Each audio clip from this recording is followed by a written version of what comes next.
Pertanyaan tentang doa sering dipersoalkan dan dipertanyakan oleh kita orang Kristian. Ada yang mempertahankan doa adalah wajib bagi orang Kristian, dan ada juga yang menyatakan doa haruslah menjadi kebiasaan dalam hidup orang Kristian. Sebelum kita membahas dengan lebih lanjut, kita terlebih dahulu haruslah mengerti apa definisi doa tersebut. Doa adalah suatu permohonan dan tindakan yang bertujuan untuk mengaktifkan hubungan dengan objek pemujaan melalui komunikasi yang disengajakan. Bagi kita orang Kristian, kita berdoa kepada Allah Bapa. Di dalam Alkitab Perjanjian Lama maupun Perjanjian Baru, Alkitab merujuk kepada kata doa dan menyatakan doa dalam 61 dari 66 bukunya, Kejadian hingga Wahyu. Hampir 1100 rujukan yang berbeza mengenai dan tentang doa di dalamnya.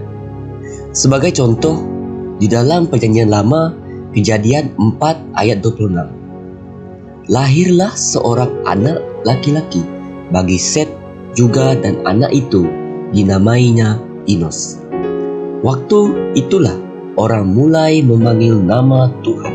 Dan dalam Perjanjian Baru, Lukas 11 ayat 1, pada suatu kali Yesus sedang berdoa di suatu tempat. Ketika ia berhenti berdoa, berkatalah seorang dari murid-muridnya kepadanya, "Tuhan, ajarlah kami berdoa, sama seperti yang diajarkan Yohanes kepada murid-muridnya." Sebelum kita menentukan keputusan untuk pertanyaan kita harus memandang dari sudut konteks kerohanian. Kenapa kita berdoa?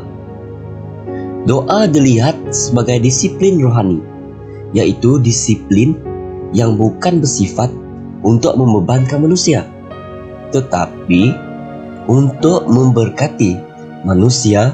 Dan disiplin di sini merujuk, baik kita mahu ataupun tidak mahu, kita harus usahakan. Kerana Tuhan sendiri telah memerintahkan kita untuk berdoa. Di Filipi bab 4 ayat 6 hingga 7. Sekiranya kita taat kepada kehendaknya, maka doa mesti menjadi sebahagian daripada kehidupan kita di dalam Dia. Di dalam kita berdoa, kita dapat menjalinkan hubungan yang erat dengan Tuhan. Melalui doa juga, kita dapat mengaku dosa, meluahkan, berbicara, memohon, mengucap syukur, ataupun menyampaikan hasrat orang lain kepadanya. Kerana bila dilihat secara pribadi, ini merupakan sebagai suatu persekutuan kita dengan Tuhan dalam roh.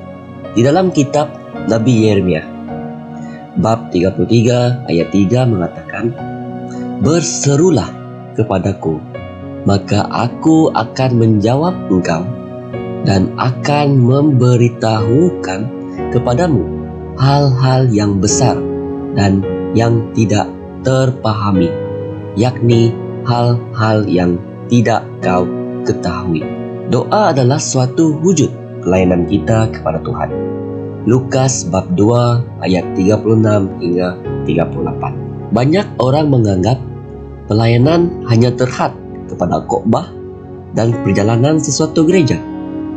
Tetapi sesungguhnya setiap orang Kristian melakukan pelayanan dalam beberapa hal penting. Dan salah satu pelayanan yang utama adalah pelayanan dalam doa. Bagi setengah gereja, pelayanan doa sangat ditekankan dan dipupuk di dalam kalangan jemaah. Jadi, kesimpulannya, doa haruslah menjadi kebiasaan di dalam diri kita sebagai orang Kristian. Sama seperti kehidupan kita. Jika tidak makan ataupun minum dalam beberapa hari, itu pasti tidak biasa bagi kita. Sama juga dengan berdoa. Doa merupakan nafas bagi kita manusia, kerana kita memasukkan Tuhan ke dalam roh kita yang paling dalam. Yohanes bab 4 ayat 24. Manusia tidak dapat jika hanya berdoa seminggu sekali, sebulan sekali. Hal ini yang dapat memisahkan kita jauh daripada Tuhan. Sama seperti Nabi Daniel yang menjadikan berdoa sebagai kebiasaan hidupnya. Di Daniel bab 6 ayat 10, menjadikan doa sebagai suatu kebiasaan itu bagus dan baik, sebab jika sudah menjadi kebiasaan, kita akan berdisiplin dalam melakukannya. Jika tidak, kita akan merasakan kosong dalam hidup kita. Seperti Daniel, walaupun dalam tuntutan pekerjaannya, dia tetap setia meneruskan kebiasaannya untuk berdoa setiap hari.